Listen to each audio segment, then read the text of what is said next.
এখন বাজে 8:30। আমার সব কাজকর্ম শেষ। সোনাকে একটু পড়াচ্ছিলাম। আর আজকে বিছানা টিছানা সব রোদে দিয়েছি ছাদে। ভীষণ ভালো রোদ বেরিয়েছে, দেখে ভীষণ ভালো লাগছে। আর আজকে জানো তো ছাদটা আমি পরিষ্কার করেছি সকালবেলা কাজ শেষ করে, এই জন্য একটু দেরি হয়ে গেল। তো একজন এখানে পড়তে বসছে, এই যে। আর আমাদের বাড়িতে এই খাটটা কিন্তু মাদুর মেলানো থাকে, ঠিক আছে, কিন্তু আমার মাদুরে বসতে ভালো লাগে না, আমার এরকম বসতে ভালো লাগে। তোমরা কিন্তু কেউ খারাপ ভাববে না এরকম থাকে বলে, ফাঁকা ফাঁকা আমার ভালো লাগে এরকম বসতে। যাই হোক, এখন আমি স্নান করতে যাবো, পুজো করবো। আর সোনা এখানে দেখতে পাচ্ছ পড়ছে।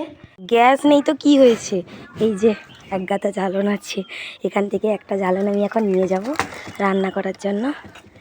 উনানটা ধরাবো, সোনাকে স্কুলে যাবে না, একবারে উনানটা ধরিয়ে দেবো আমি, ঠিক আছে। যদি একটু রোদে দিয়ে দিই উনুন, আমি যতক্ষণে স্নান করে পুজো করে আসবো ততক্ষণে একটু গরম হয়ে যাবে। এভাবে রোদে দিয়ে দিয়ে রান্না করতে হয় না, এগুলো কিন্তু শুকনো আছে, তাও একটু রোদে দিয়ে দিই। আরও কিছুটা নিয়ে দিব। গাছগুলো দেখবে তোমরা, এখানে মাটির ভিতরে যখন মাটি দিয়েছিল গাছ লাগানোর জন্য, তাতে ধানের কিছু দিয়ে দিয়েছিল, ঠিক আছে, গাছ ভালো হবে বলে।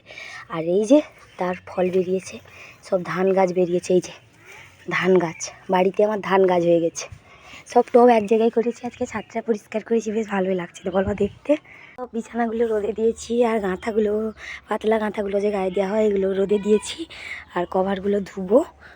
তো স্নান করে পুজো করে এবারে উনুনটা ধরিয়ে দিলাম, ভাত বসিয়ে দিলাম। আর ওদিকে মাছ আসতে একটু দেরি আছে, এই জন্য কী করলাম, সোনাকে তো পড়াচ্ছিলাম। আর এদিকে আমি ভাবলাম জামা কাপড়গুলো কেচে নিই। আসলে কদিন যে গ্যাস নেই, আমি এই জন্য স্নান পুজো করে জামা কাপড়টা কাচছি। উনুনে যেহেতু রান্না করতে হচ্ছে, সোনাই স্কুলে খেয়ে যাবে, ওই জন্য একবারে রান্না করে নিই। সকালে রান্নাটা করে নিই, দুপুরে রান্না আবার করি। তো সোনাই বললো মাছ আসতে দেরি হয়েছে, তরকারি করতে হবে না, আমার দেরি হয়ে যাবে, মাছ ভাজা পেঁয়াজ দিয়ে খাবো।